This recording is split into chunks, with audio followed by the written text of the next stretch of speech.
ജനുവരി 14 മുതൽ 18 വരെ തൃശൂരിൽ നടക്കുന്ന സംസ്ഥാന സ്കൂൾ കലോത്സവത്തിന്റെ പന്തൽ കാൽനാട്ട് കർമ്മം പ്രധാന വേദിയായ തേക്കിൻകാട് മൈതാനിയിലെ എക്സിബിഷൻ ഗ്രൗണ്ടിൽ നടന്നു. തേക്കിൻകാട് മൈതാനം ഉൾപ്പെടെയുള്ള 24 വേദികളിലായാണ് കലോത്സവം അരങ്ങേറുക. പന്തലുകളുടെ നിർമ്മാണം ജനുവരി 10-നകം പൂർത്തിയാകും.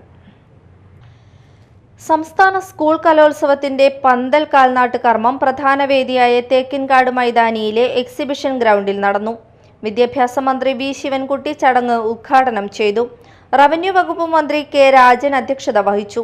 ഉന്നത വിദ്യാഭ്യാസ വകുപ്പ് മന്ത്രി ഡോക്ടർ ആർ ബിന്ദു, MLA-മാരായ P Balachandran, NK Akbar, Xavier Chittilappally, KK Ramachandran, പൊതുവിദ്യാഭ്യാസ വകുപ്പ് director NSK Umesh, Cochin Devaswom board president K Raveendran, പൊതുവിദ്യാഭ്യാസ വകുപ്പ് director doctor K Vasuki, ET Tyson MLA എന്നിവർ സംസാരിച്ചു. തുടർന്ന് തൃശൂർ ഗവൺമെന്റ് മോഡൽ ഗേൾസ് ഹൈസ്കൂളിൽ വിവിധ സബ് കമ്മിറ്റികളുടെ അവലോകന യോഗം ചേർന്നു.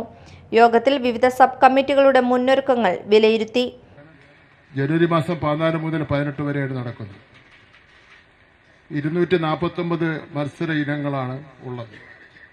ബാൻഡ് മേളം അടക്കം 14,000-ഓളം വരുന്ന വിദ്യാർത്ഥിനികളാണ് പങ്കെടുക്കുന്നത്.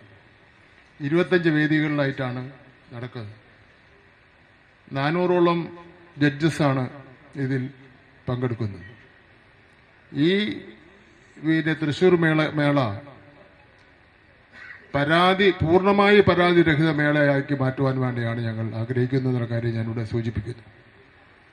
ജഡ്ജസിനെ സംബന്ധിച്ചിടത്തോളം സ്വാഭാവികമായിട്ട് സമ്മാനം കിട്ടാത്തവർക്ക് പരാതി ഉണ്ടാവും. അത് നമ്മൾ ഗൗനിക്കേണ്ട കാര്യമില്ല. പക്ഷേ ജഡ്ജസിനെ സംബന്ധിച്ചിടത്തോളം പൂർണ്ണമായി അവർ സംസ്ഥാന സർക്കാരിന്റെ, പോലീസിന്റെ, വിജിലൻസിന്റെ നിരീക്ഷണത്തിലായിരിക്കും എന്നുള്ള കാര്യം ഞാനിവിടെ പറയുവാൻ വേണ്ടി ഞാൻ ആഗ്രഹിക്കുകയാണ്. Media time, Thrissur.